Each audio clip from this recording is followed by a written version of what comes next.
성도 여러분 안녕하십니까? 조금 늦었지만 히브리서 6장 14절의 말씀으로 새 인사를 드립니다. 가라사대 내가 반드시 너를 복주고 복주며 너를 번성케 하고 번성케 하리라. 우리는 연륜으로 사는 것이 아니라 행적으로 산다. 호흡으로 사는 것이 아니라 생각으로. 계기판의 숫자가 아니라 감동으로 산다. 우리는 심장의 박동으로 시간을 세매야 한다. 가장 좋은 것을 생각하고 가장 고귀한 감정을 품으며 최선의 행동을 하는 자가 최고의 삶을 산다. 영어로 1월, 이 제뉴어리는 문을 지키는 신 야누스라는 이름에서 왔답니다. 이 야누스는 앞과 뒤가 다른 이 세 개의 얼굴을 가졌는데 그 세 개의 얼굴이란 과거와 현재와 미래를 말합니다.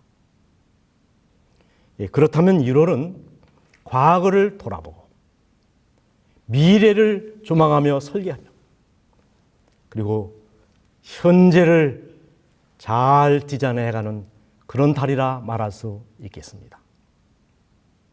이 독일의 작가 슐러도 시간에 걸음거리는 세 가지다. 미래는 성큼성큼 다가오고 현재는 쏜살같이 날아가고 과거는 영원히 정지해 있다. 정말 그런 것 같습니다. 우리가 현재라고 말하는 순간 현재는 벌써 과거가 돼버리는 정말 정함이 없는 세상에 살고 있습니다. 이제 경건한 마음으로 한 해를 시작하면서 저는 먼저 제 자신에게 그리고 여러분에게 조용히 묻고 싶은 몇 가지 질문이 있습니다. 첫 번째, 나는 예수님의 팬인가 제자인가? 나는 예수님의 팬인가 제자인가? 우리 예수님이 인류 역사상 최대의 슈퍼스타인 것은 분명합니다. 그의 사역을 한마디로 요약한 성경절이 마태복음 9장 35절이죠. 예수께서 모든 성과 촌에 두루 다니사 저희 회당에서 가르치시며 천국 복음을 전파하시며 모든 병과 모든 약한 것을 고치시니라. 두루 다니사 비지팅 모든 성과 촌을 두루 다니시며 그분이 서둘러 만났던 사람들은 주로 포로된 자, 눌린 자, 가난하고 헐벗은 자, 병든 자들이었습니다. 세리와 창기와 죄인들과 이방인들을 그분은 서둘러 만나셨습니다. 가르치시며 티칭입니다. 그 가르치시는 것이 권세 있는 자 같고 석인가들과 같이 아니함이로라. 12살 어린 나이에 이미 예수님은 당대의 최고의 랍비나 바리새인들을 압도할 만한 지혜를 가진 당대의 최고의 스승이었습니다. 가르치시며 프리칭입니다. 이 오병이어의 기적이 있던 날 우리 예수님은 갈릴리 바닷가에서 아침부터 저녁까지 쉬지 아니하시고 천국 복음을 전하시고 가르치셨습니다. 음향시설이 잘 갖춰진 것도 아니고 편한 좌석에 있는 것도 아니지 않습니까? 하지만 그들에게 있어 그날은 지상 천국과 같이 생각되었으므로 그들은 식사 시간이 얼마나 오래 지났는지도 까맣게 잊고 있었다. 얼마나 말씀이 은혜로우셨으면 식사 시간이 얼마나 지났는지도 모르고 말씀에 집중할 수 있었을까? 요즘 사람들이 한결같이 설교 길게 하는 것을 다 싫어합니다. 그 인도네시아라고 하는 그런 순막한 나라도요. 12시가 넘으면 사회 보는 장로님이 일어나서 제일 먼저 집으로 가버린답니다. 한마디로 예수님은 설교에 대가셨습니다. 요즘으로 말하면 스타 강사, 일타 강사라고 말할 수 있겠습니다. 그리고 고치시니라 힐링입니다. 그분께서 지나가시는 곳은 어디든지 건강이 넘치고 그분께서 지나가시는 곳은 어디든지 행복이 따랐다.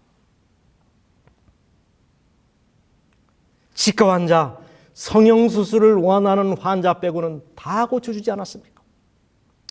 우리 예수님이야말로 명의 중에 명의요 성의 중에 성이셨습니다. 이런 여러 가지 이유 때문에 늘 예수님 곁에는 사람들이 인산인해를 이루지 않았습니까?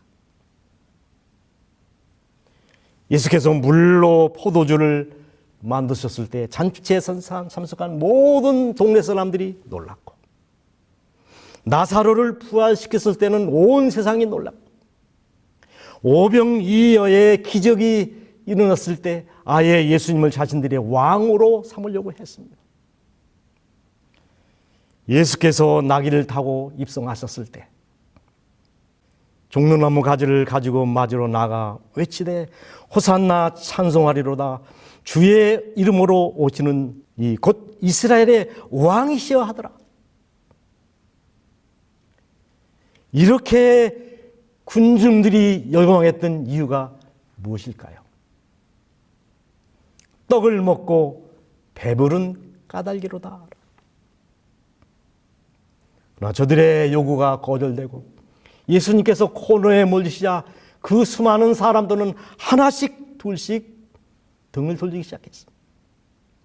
그때로부터 그의 제자 중에서 많은 사람이 떠나가고 다시 그와 함께 다니지 아니하였더라. 가장 먼저 유다가 배신의 칼을 꽂았고, 장담하던 수제자 베드로마저 예수님 곁을 떠났습니다. 결국엔 제자들이 다 예수를 버리고 도망하니라. 평화가 올 때 주님과 함께 실하게 떡을 뗄 사람은 많이 있었습니다마는 이 죽음의 순간 주님과 함께 고난의 잔을 함께 비울 친구는 하나도 있어주지 못했습니다. 십자가상에서 예수님은 너무 외로우셔서 엘리 엘리 라마 사박다니, 하나님이여 하나님이여 어찌하여 나를 외면하시나이까, 어찌하여 나를 버리시나이까 절규하시면서 운명하셨습니다. 그분의 얼굴에 맺히는 식은땀을 씻어줄 동정 어린 손길도, 그분의 마음에 와닿는 동정의 말이나 변함없는 충성의 말을 해주는 사람도 없었다. 그리스도께서 우리를 위하여 저주를 받은 바 되사 율법의 저주에서 우리를 속량하셨으니 기록된 바 나무에 달린 자마다 저주 아래에 있는 자라 하였습니다. 단 한 줄의 애도도 없이, 단 한 명의 조문객도 없이 죽어서까지 저도받은 육체가 되신 우리 주님,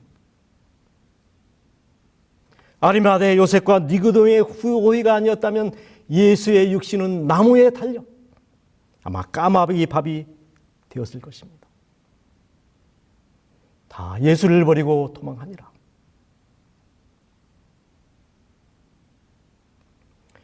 요즘 인기로 말하자면 BTS, 방탄소년단이 대세인 것 같습니다.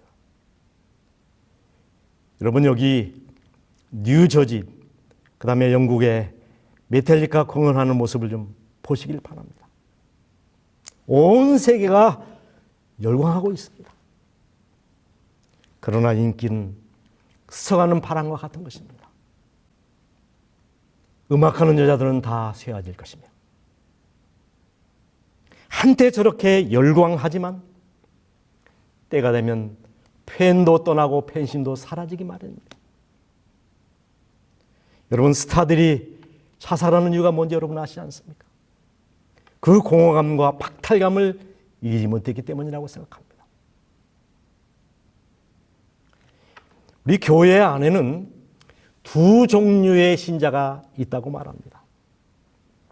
팬으로서의 신자, 그리고 제자로서의 신자입니다. 팬과 팬심은 조건적이고 찰나적입니다. 마치 불꽃놀이의 불꽃과 같은 것입니다. 그러나 스승과 제자의 관계는 숙명적이고 불가분한 관계죠.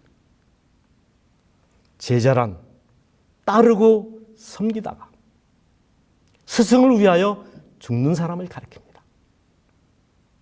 그러나 막상 예수께서 세상을 떠나시자 제자들이 다 예수를 버리고 도망하니라. 제자들은 문을 굳게 닫고 한때 사랑했던 스승의 운명이 자신들의 운명이 되지 않을까 두려워했다. 여러분, 사람들은 그렇다고 칩시다. 어찌 제자들이 그럴 수 있습니까? 특별히 베드로. 조금 후에 다른 사람들이 보고 가로되 너도 그 당이라 하거늘 베드로가 가로되 이 사람아 나는 아니로라 하더라. 베드로의 그다음에 예수님과의 관계를 가장 적절히 묘사한 말이 누가복음 22장 54절의 말씀입니다. 예수를 베드로가 멀찍이 따라가니라. 멀찍이. 너무 가깝지도 멀지도 않은 어중간한 거리를 나타냅니다. 필요할 때는 탈락하고 불리할 때는 도망가기에 적당한 거리. 이 태산에 딱 맞는 지혜로운 거리. 여러분, 우리 예수님께서 가장 싫어하는 말이 멀찍이란 말과 적당이란 말입니다. 여기에 대비되는 한 말이 등장합니다. 룻기서 1장 14절의 말씀입니다. 그들이 소리를 높여 다시 울더니 오르바는 그의 시어머니에게 입맞추되 룻은 시어머니 그를 붙쫓았더라. 이 붙쫓았다 하는 말은 딱 달라붙어 물리적인 힘으로는 도저히 떼어놓을 수 없는 결합된 상태를 가리킵니다. 룻은 시어머니에게 바싹 달라붙었다. 룻은 시어머니에게 매달렸습니다. 룻은 그녀에게 굳게 붙음으로 그랬습니다. 베드로가 예수님의 진정한 제자였다면 시어머니인 나아미를 생명을 걸고 따랐던 룻처럼 예수님을 붙쫓아야 했습니다. 팬이 되는 것으로는 충분치 않다. 예수님은 자신이 팬이 많아지는 것에 전혀 관심이 없다. 우리는 전적으로 항복하고 크게 헌신한 제자가 되어야 한다. 후안 카를로스는 제자입니까? 라는 책에서 제자란 그의 스승의 삶을 사도록 요구받은 사람이다. 오늘날 교회가 할 일은 단순히 신자를 확보하는 일이 아니라 제자를 만드는 일이다 라고 말했습니다. 선지자는 이 마지막 때가 되면 흔들 수 있는 것은 모두 다 흔들릴 것이라고 말했습니다. 핍박이 없을 때 확고하게 보이며 의심할 여지가 없는 기독교 사상을 가진 듯이 보이는 자들이 우리 대열 속으로 스며들어 왔으나 일단 핍박이 일어날 때 저들은 우리 곁에서 떠날 것이다. 무슨 말입니까? 우리가 팬으로서 예수님을 따라가고 있는 사람이라면 우리도 언젠가는 베드로처럼 예수님 곁을 떠나게 될 것이라고 하는 말씀입니다. 여러분, 한때의 열광을 헌신으로 착각하거나 예수님에 대한 허접한 지식을 친밀감으로 오해하는 천박한 믿음을 가지고는 결단코 예수님의 제자가 될 수 없다는 말입니다. 이 아침 조용히 우리 가슴에 손을 얹고 자문해 봅시다. 나는 예수님을 진정으로 사랑하고 따르는 제자인가? 그저 나는 예수님을 열정적으로 좋아하는 팬인가? 팬인가? 제자인가?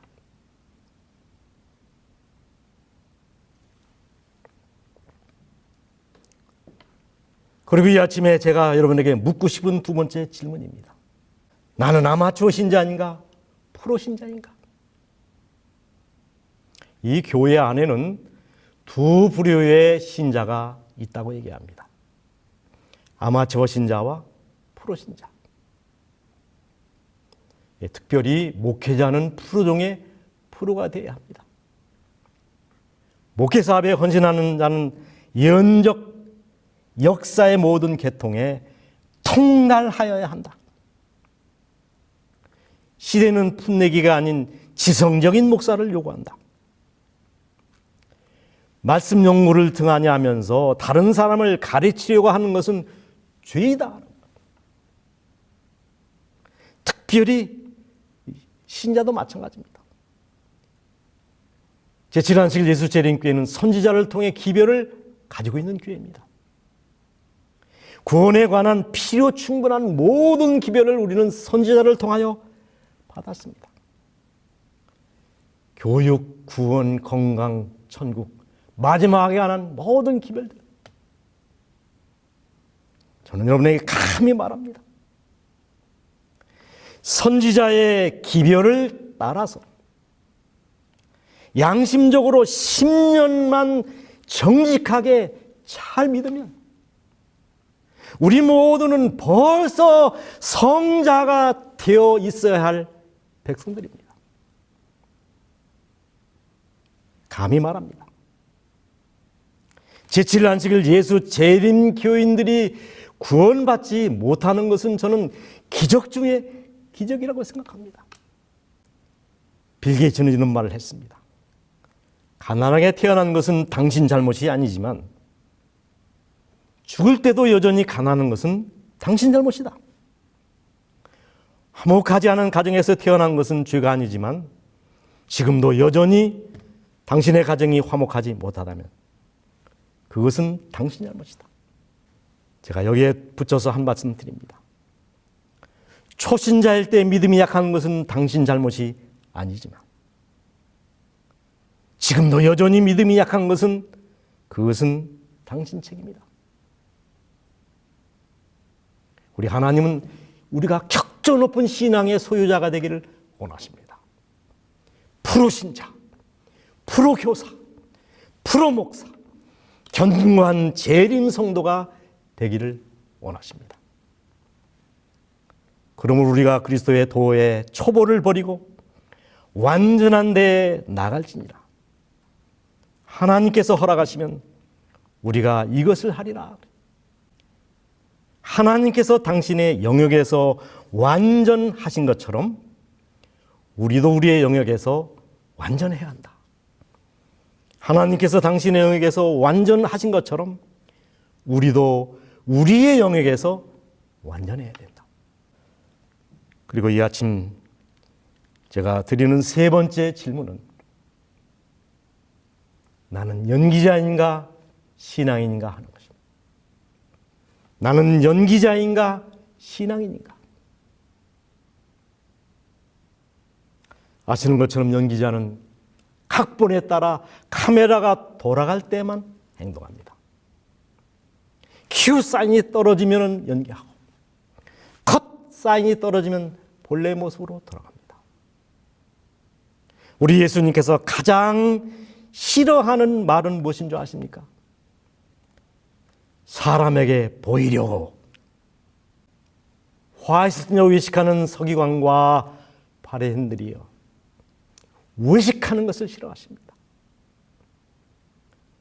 신앙은 연기가 아니고 신자는 연기자가 아니라는 말입니다.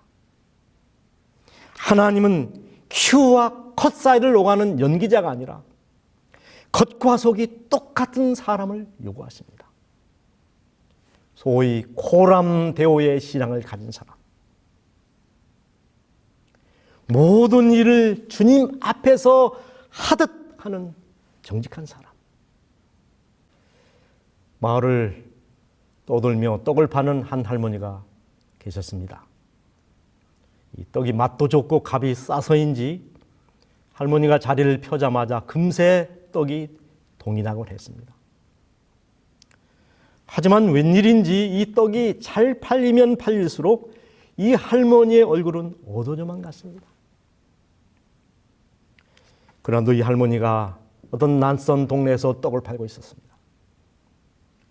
그때 저쪽에서 어떤 조그마한 소년이 할머니께 급히 달려와서 금화 하나를 내밀었습니다. 이 금화만큼 떡을 달라는 거냐? 아닙니다, 할머니. 할머니께 산 떡에서 이 금화가 나왔습니다. 제 것이 아니라 할머니께 돌려드리라고 왔어요. 할머니의 얼굴이 환해졌습니다.